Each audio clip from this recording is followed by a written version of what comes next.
Music by Shubham ji. Garima recording studio Mumbai.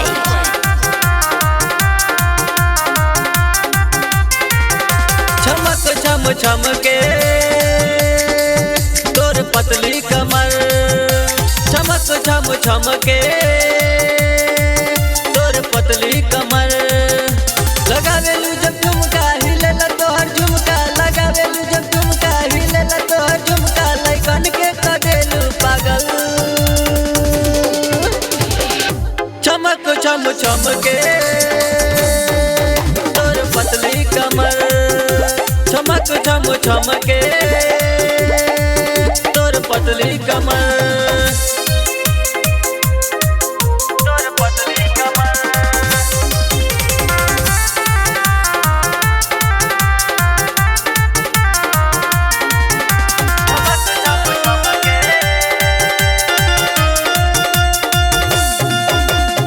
तोहर चाल गोरी हिरनी के जैसन, कमर कटली तोरे अजबे बा फैशन, कमर कटली तोरे अजबे बा फैशन।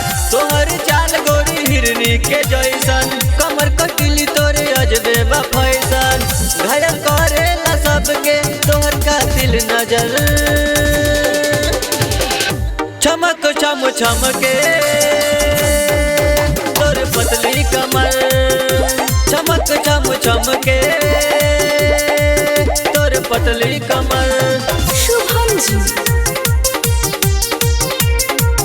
तोर पतली कमर। गरिमा रिकॉर्डिंग स्टूडियो मुंबई।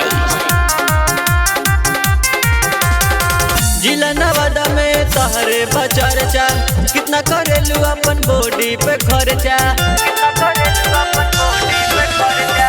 जिला नवादा में तहरे बचर्चा, कितना करेलू अपन बॉडी पे खर्चा।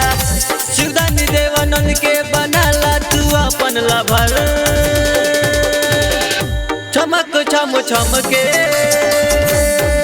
तोर पतली कमर, चमक चम चम के